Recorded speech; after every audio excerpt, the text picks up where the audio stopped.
Hola, ¿qué tal? Iniciamos el noticiero científico y cultural iberoamericano NSC. Prepárense para un recorrido por el impacto del conocimiento y la cultura en nuestras vidas, respaldado por la Asociación de Televisiones Educativas y Culturales Iberoamericanas, ATEI. Esto es lo más relevante de la ciencia y la cultura en Iberoamérica. Solo 3 de cada 10 personas dedicadas a la ciencia en el mundo son mujeres. Para transformar esa realidad, el programa Ella es una astronauta selecciona a niñas colombianas de comunidades vulnerables y las lleva a la NASA, donde viven una semana de inmersión científica y tecnológica. Allí no solo aprenden sobre cohetes y misiones espaciales, descubren que su lugar también puede estar entre las estrellas.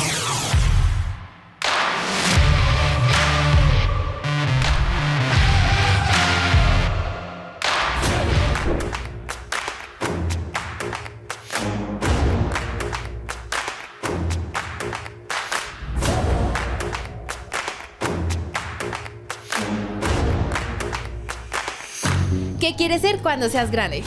Estoy segura que todos en algún punto de nuestra vida quisimos ser astronautas, ir a la luna o conocer la NASA. Pues imagínense que este sueño será realidad para 24 niñas latinoamericanas que viajarán a Houston a conocer el Space Center en la NASA. Así que en esta zona Z vamos a ver cuál es la primera misión de Ella es astronauta.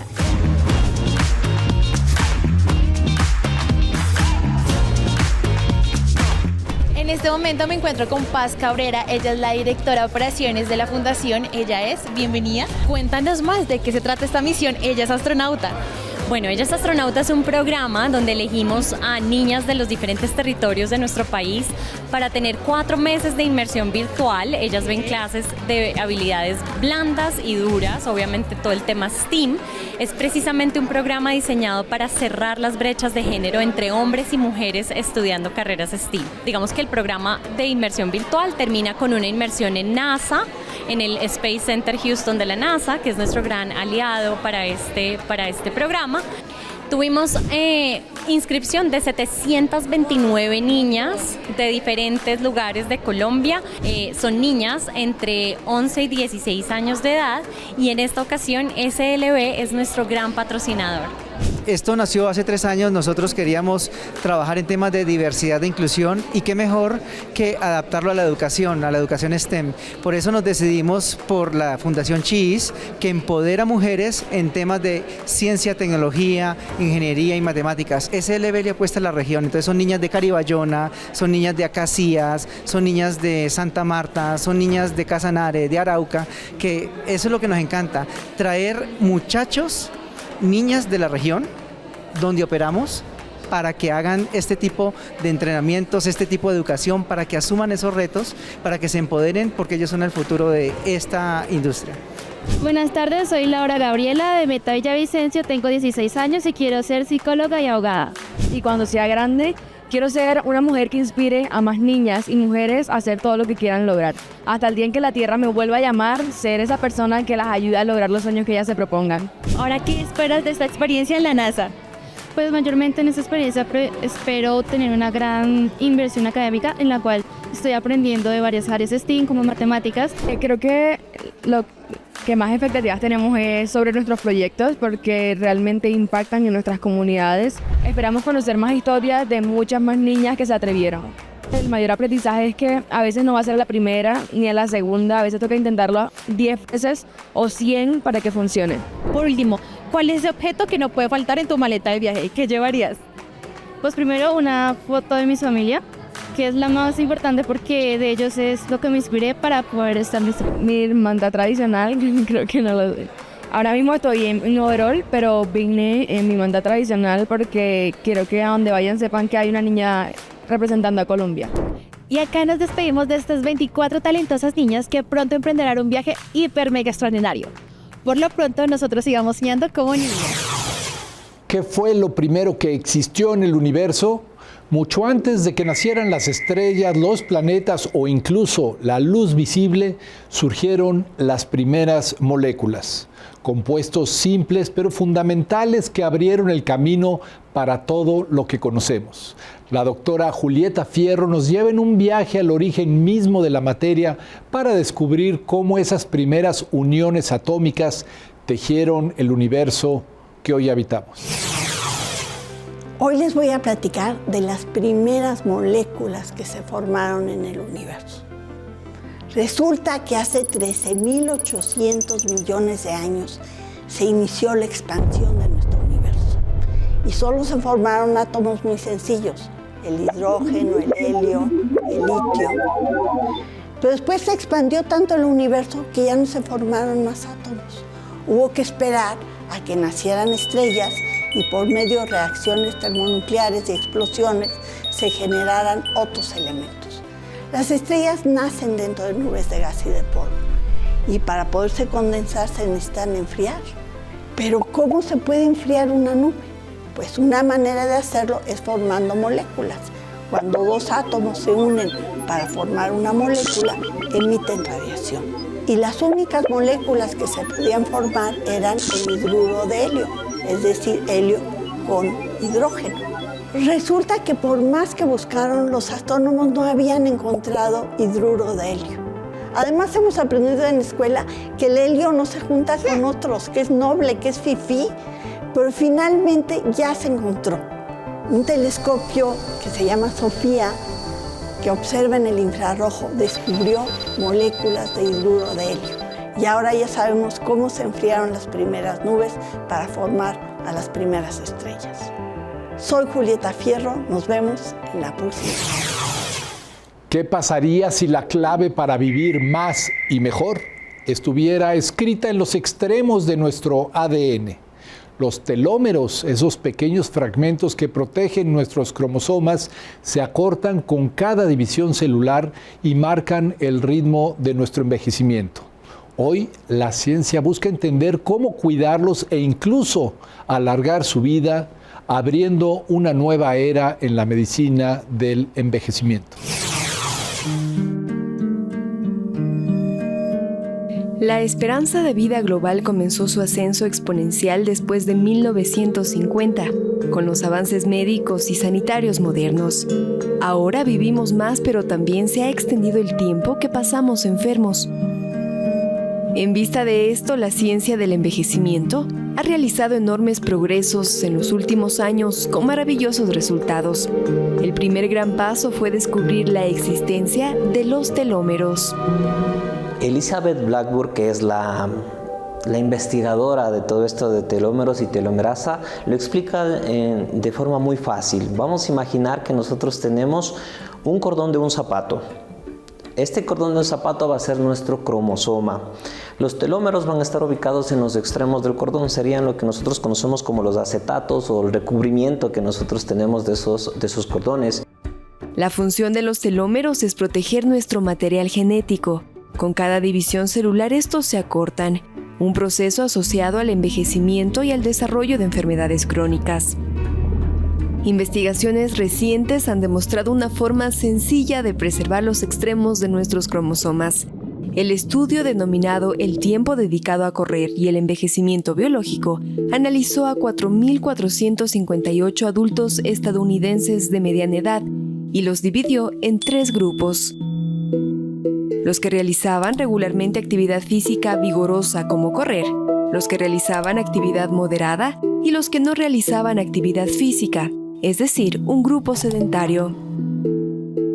Sorprendentemente, la diferencia en el largo de los telómeros de los que realizaban actividad física vigorosa fue equivalente a 12 años menos de envejecimiento celular respecto a quienes no la hacen. Y aunque muchos pensarían que solo los atletas y grandes deportistas obtienen este beneficio, la verdad es que no. De hecho, el estudio demostró que realizar 75 minutos de ejercicio vigoroso a la semana, es decir, 11 minutos al día, ya marca una diferencia en la salud de los telómeros. Por su parte, el estrés, mala alimentación y vicios desgastarían de forma acelerada nuestros pares de telómeros.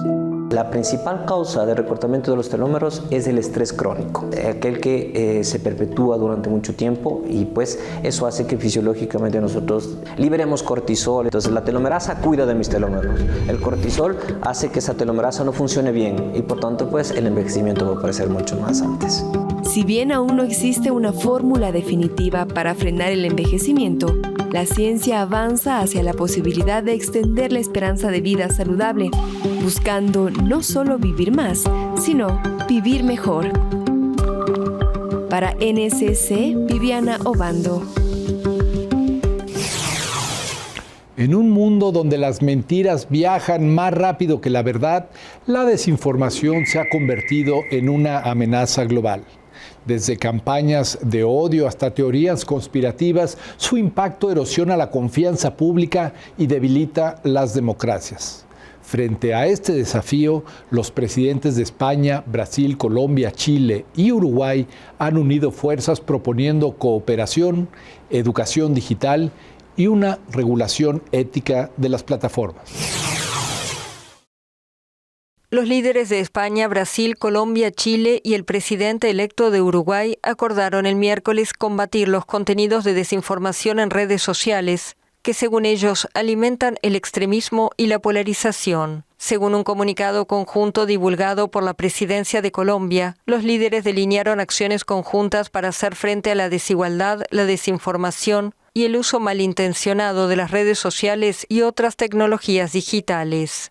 Un comunicado del gobierno español señala por su parte que el jefe de gobierno Pedro Sánchez propuso 3 medidas para combatir la desinformación, que según él está dañando la democracia. Por su parte, el gobierno de Lula ha manifestado su preocupación por los discursos de odio y el fin de la verificación independiente en Estados Unidos de las plataformas de Meta, casa matriz de Facebook, WhatsApp e Instagram. A su vez, el presidente izquierdista colombiano Petro insiste en ser víctima de ataques de la derecha y de los medios tradicionales con la difusión de noticias falsas.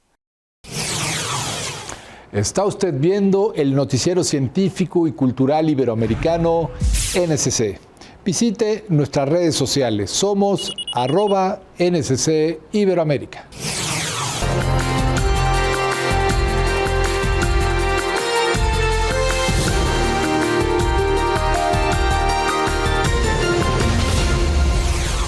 El maíz no es solo alimento en México, es cultura, identidad y resistencia. Durante milenios, la milpa, ese sistema ancestral que combina maíz, frijol, calabaza y chile, ha sustentado a comunidades enteras y resguardado la biodiversidad agrícola. Hoy, ese legado enfrenta una nueva amenaza: las importaciones de maíz transgénico provenientes de los Estados Unidos. Estas mazorcas son pieza central de la cultura mexicana. Hace 30 años, cuando se firmó el primer Tratado de Libre Comercio de América del Norte, Laura vio elevarse el costo de los fertilizantes. Esta pequeña productora de Ciudad de México ahora teme que una mayor importación de maíz estadounidense provoque otra disminución de las milpas, los cultivos tradicionales. Ahorita nosotros tenemos semilla porque nosotros recolectamos nuestra propia semilla. Nosotros abonamos con nuestros animales de traspatio. Pero en el momento en que viene el maíz transgénico, tú ya te vuelves dependiente de la semilla. Y entonces tienes que comprar la semilla y eso aumenta el costo de la producción. Estados Unidos exporta a México el 40% de su maíz amarillo para ganado, que es genéticamente modificado. Tras perder en una disputa internacional en diciembre, el gobierno mexicano acató el fallo para levantar las restricciones a la importación de este tipo de granos. Al mismo tiempo, la Cámara de Diputados de México aprobó esta semana una reforma constitucional que dicta que el cultivo del maíz en territorio nacional debe ser libre de modificaciones genéticas.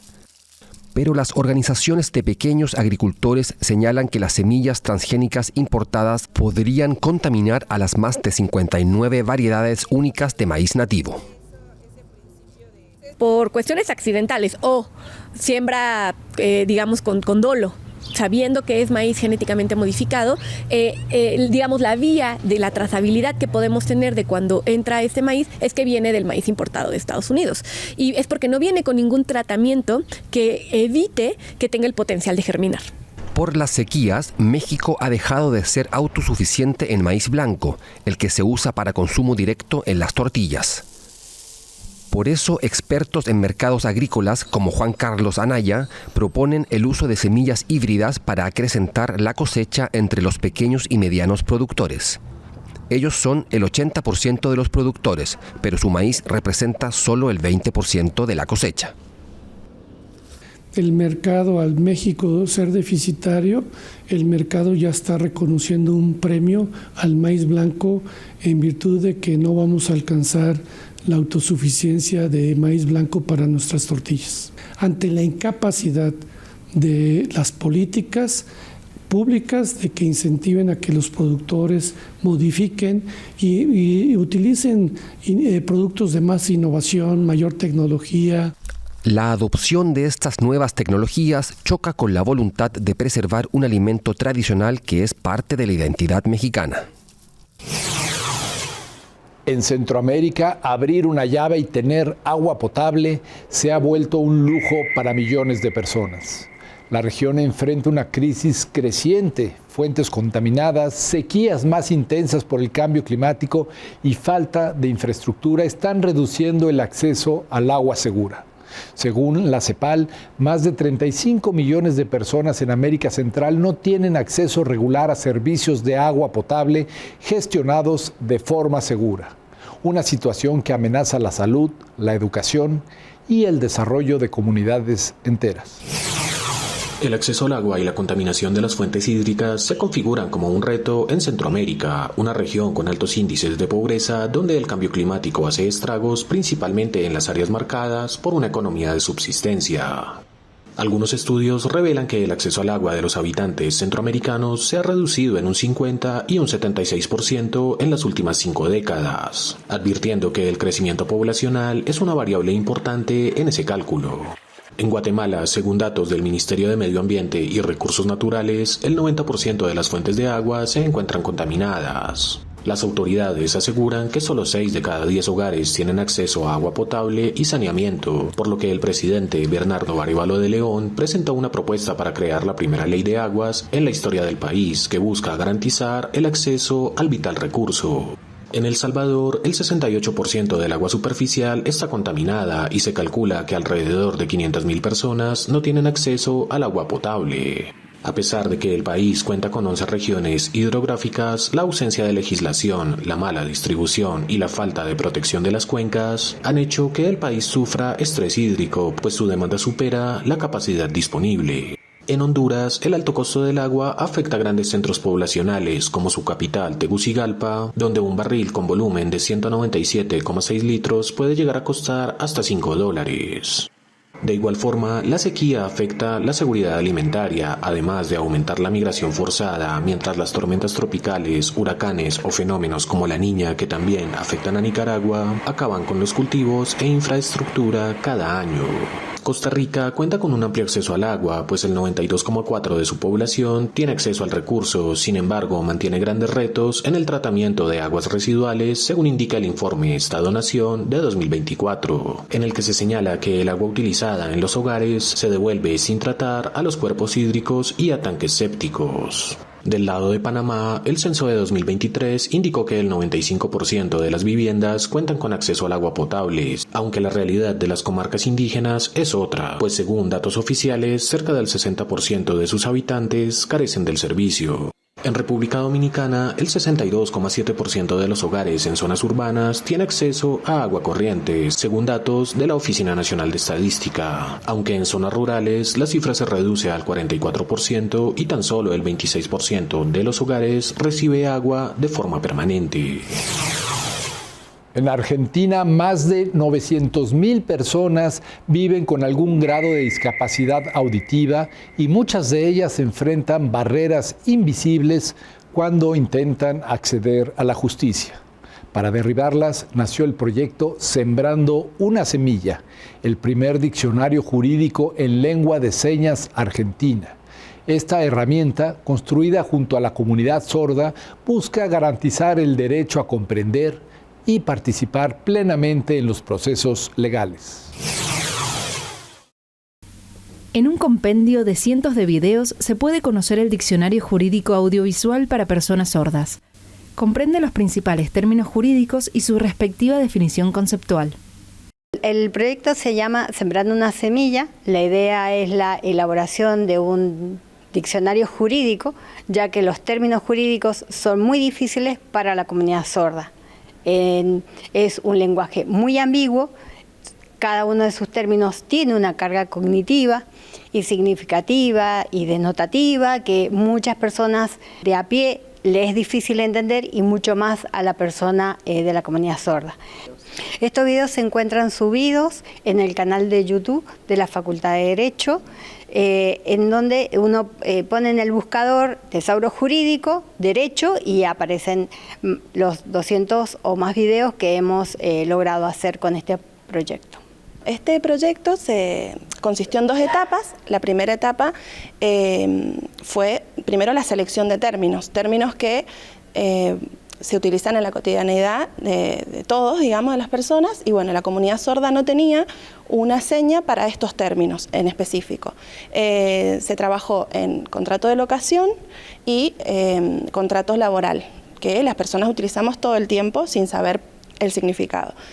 La selección de términos fue compleja porque en ambos contratos se utilizan muchos términos que no tienen el mismo significado que en la cotidianidad, como en el diccionario tampoco. Entonces nosotros con el equipo que trabajamos, que fueron otros estudiantes avanzados en la carrera y doctores que trabajan acá en la facultad, profesores, con ellos decidimos distribuirnos los términos y empezar a traducir esos términos al lenguaje claro, para que pueda entenderlo cualquier persona y para que los intérpretes puedan llevarlo a estos videos que se han grabado en lengua de señas. Mi nombre es Nambian, mi apodo es así, soy persona sorda. En grupo de facultad de Derecho, en grupo de investigadores, había solicitado a él para que se sumen. Y él pensaba que sí es muy importante porque en la accesibilidad para la comunidad sorda es muy interesante. Para investigar, intérprete oyente, leer palabras y yo hago como traducción con lengua de señas para que trabajemos juntos. Objetivo para dar comprensión e información a la comunidad sorda. En Lima, la Feria del Artesano Peruano celebra el alma viva del país a través de sus manos creadoras. Tejidos, cerámicas, danzas y sabores tradicionales se reúnen en un mismo espacio para revalorar el trabajo de los artesanos locales. Más que una exposición, es un homenaje a la identidad peruana y a la riqueza cultural que habita en cada rincón del país. Peruanos y extranjeros disfrutaron hasta el domingo en la ciudad de Lima de una feria artesanal que tiene como propósito revalorar la labor de los artesanos locales al mantener una identidad cultural a través de sus productos. La Feria del Artesano Peruano se llevó a cabo en el concurrido Pasaje Santa Rosa en el centro histórico de la capital peruana, donde los visitantes apreciaron lo que prepararon emprendedores gastronómicos, así como las presentaciones artísticas, talleres y tejido en telar, entre otras actividades. Quienes tuvieron la oportunidad de visitar la feria se pudieron encontrar con bisutería y miniaturas, creaciones que muestran la identidad de Lima, además de otros productos inspirados en la popular Plaza de Armas, así como productos dulces o salados para el deleite de los paladares. La subgerente de turismo de la Municipalidad Metropolitana de Lima, Sharon Vivar, resaltó la importancia de transmitir la cultura de generación en generación a través de ferias como esta, así como la necesidad de apoyar a los artesanos con la compra de sus productos, lo que a su vez reactiva la economía, genera empleo y mejora su calidad de vida, al tiempo que los artesanos continúan con capacitación para ofrecer productos de calidad. La representante de Turismo de Lima aprovechó la ocasión para resaltar la participación de las mujeres artesanas procedentes de la selva, pues a pesar de la lejanía, han decidido sobresalir en un espacio que promueve la cultura e identidad. Con información de la oficina en Lima, Perú, Noticias Xinhua. Muchas gracias por acompañarnos en el noticiero científico y cultural iberoamericano NSC. Agradecemos a los socios de ATEI que a través de sus plataformas hagan posible este noticiero, al igual que a las agencias informativas AFP, EFE, Xinhua y Deutsche Welle. Mi nombre es Iván Carrillo. Les invito a visitar nuestra página noticiasnsc.com y a seguirnos en nuestras redes sociales. Somos @NSC Iberoamérica. La próxima emisión, más información científica y cultural.